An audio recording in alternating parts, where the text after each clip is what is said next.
네, 안녕하세요. 고삼sekTV 미래를 읽어주는 남자 미남 고삼sek입니다. 지난 시간에는 최근 사회적, 정치적 이슈로 떠오른 딥페이크에 대해서 살펴보았습니다. 오늘 고삼sekTV의 주제는 디지털 기술을 악용한 새로운 유형의 범죄로 지난해 국민들에게 큰 충격을 주고 또 분노를 일으켰던 텔레그램의 N번방 사건이 대표적인 사례입니다. 오늘의 키워드 디지털 성범죄, 지금부터 살펴보겠습니다.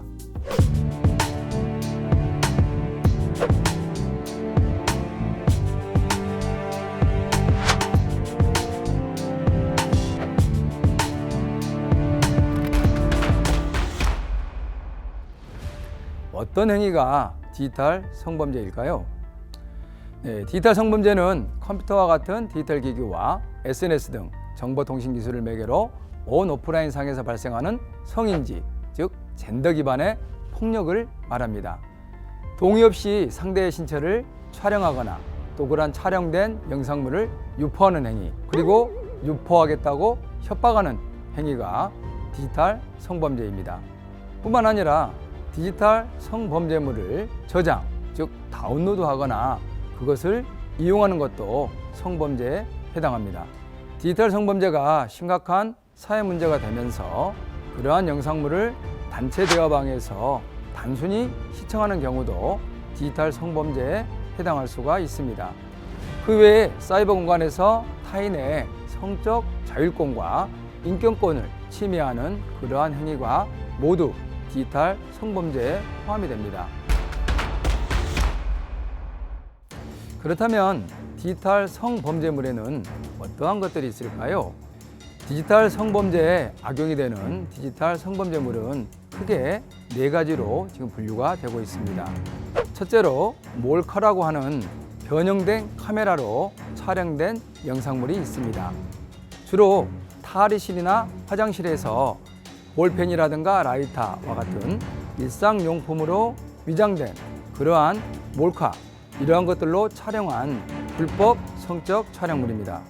두 번째는 지난주에 설명드렸던 딥페이크 기술을 이용하여서 실제로 존재하지 않는 사람들을 합성시켜서 성적인 영상물을 만드는 경우입니다. 세 번째는 협박이나 강요, 그루밍을 통해서 어린이나 중고생들을 대상으로 만든 성적 영상물 또한 디지털 성범죄 영상물입니다. 마지막으로는 당사자의 동의 없이 촬영되고 유통된 그러한 영상물도 디지털 성범죄 영상물에 해당합니다. 주로 지하철과 버스와 같은 대중교통, 그리고 길거리나 계단과 같은 공공장소에서 촬영된 그러한 영상물도 성범죄 영상물이 될 수가 있습니다. 지난 2월 청와대 국민청원 게시판에는 여성 연예인들을 고통받게 하는 불법 영상 딥페이크를 강력하게 처벌해달라는 그러한 청원글이 올라왔습니다. 딥페이크 기술을 악용하여서 K-아이돌 그룹의 여성 멤버들을 성적 대상화하고 있는 그러한 현상에 대해서 사회적인 비판의 목소리들이 지금 크게 나오고 있습니다. 앞서 말씀드렸듯이 딥페이크 기술을 활용하여서 특정 인물의 성적 영상물을 만들고 조작하는 행위는 디지털 성범죄에 해당합니다. 딥페이크 탐지 기술업체인 딥스가 2019년에 발간한 보고서를 보게 되면 인터넷에 유포된 딥페이크 영상물 가운데 96%가 음란 영상물로 밝혀졌습니다. 그리고 음란 영상물 속에서 약 25%가 K-아이돌의 여성 멤버들인 것으로 또 조사가 되었습니다. 한류에 힘입어서 K-아이돌 그룹, 특히 여성 멤버들이 전 세계적으로 활동하고 있고 인기도 높아가고 있습니다만은 그에 따라서 딥페이크와 같은 이러한 디지털 성범죄물에 악용이 되는 그러한 피해 사례도 점점 늘어나고 있습니다.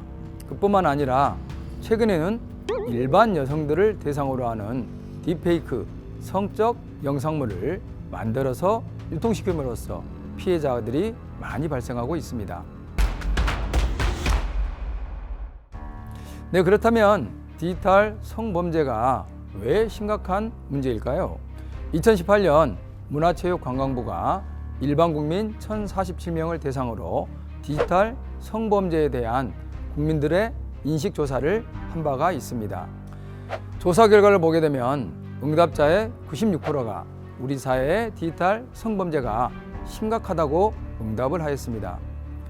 디지털 성범죄는 피해자에게 신체적 피해뿐만 아니라 회복할 수 없는 정신적, 인격적 피해를 끼치게 됩니다. 때문에 범죄의 심각성은 다른 어떤 범죄보다도 나쁘다고 할 수가 있습니다. 성범죄 피해자는 정신적 스트레스와 후유증을 겪게 되고 심한 경우 평생 동안 트라우마에 시달리거나 불행하게도 극단적인 선택을 하는 경우가 종종 있습니다. 디지털 성범죄의 가해자와 피해자 양측에서 최근 어린이 그리고 중고생 등 청소년들이 많이 증가하고 있다는 것 또한 심각한 문제로 인식을 해야 됩니다. 조금만 주의를 기울이지 않으면 우리 주변에 있는 분들이 디지털 성범죄의 가해자 혹은 피해자가 될 수 있기 때문에 절대로 방심해서는 안 됩니다. 디지털 성범죄를 범할 경우 어떤 처벌을 받게 될까요? 텔레그램 N번방 사건 이후에는 디지털 성범죄에 대해서 관용이 없는 엄격한 처벌을 원칙으로 하고 있습니다. 성폭력범죄 처벌에 관한 특례법은 단순한 물리적, 신체적 성범죄에 대한 처벌뿐만 아니라 SNS나 카메라 등을 이용하여 범한 성범죄도 강력하게 처벌을 하고 있습니다. 또한 최근 성범죄의 심각성을 고려해서 보다 강력하게 처벌하는 쪽으로 법을 적용하고 있습니다. 몰카로 알려진 변형된 카메라 등을 이용해서 촬영한 영상물을 가지고 협박하는 경우 형법상 협박죄가 되는 것이 아니라 성폭력 범죄 처벌에 관한 특례법에 적용을 받도록 법을 개정하였습니다. 또한 헤어진 연인 간에 자주 발생하는 소위 리벤지 포르노에 대해서도 범죄를 사전에 예방하고 또한 범죄가 발생할 경우 훨씬 강력하게 처벌할 수 있도록 법을 개정하였습니다. 이외에도 디지털 성범죄 가해자에 대해서는 신상정보 등록이나 공개, 그리고 관련 기관 취업 제한 명령, 위치 추적 장치 착용 등의 처분도 지금 함께 내리고 있습니다. 정부는 디지털 성범죄 피해자에 대해서 지금 적극 지원하고 있습니다. 디지털 성범죄의 심각성을 인식한 정부는 2017년 관계부처 합동으로 처음으로 디지털 성범죄 피해 예방 종합대책을 수립하고 지금 시행하고 있습니다.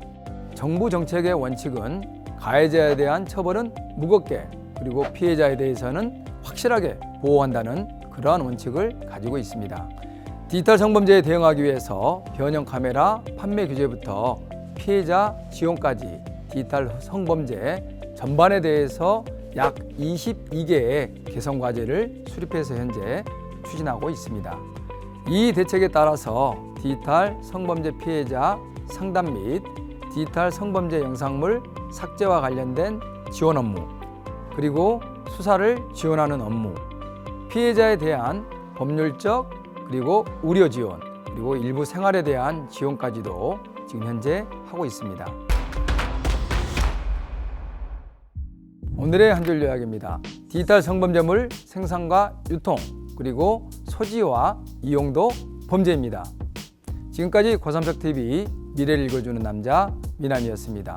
오늘은 여기에서 마치겠습니다. 다음 시간에 뵙겠습니다. 고맙습니다.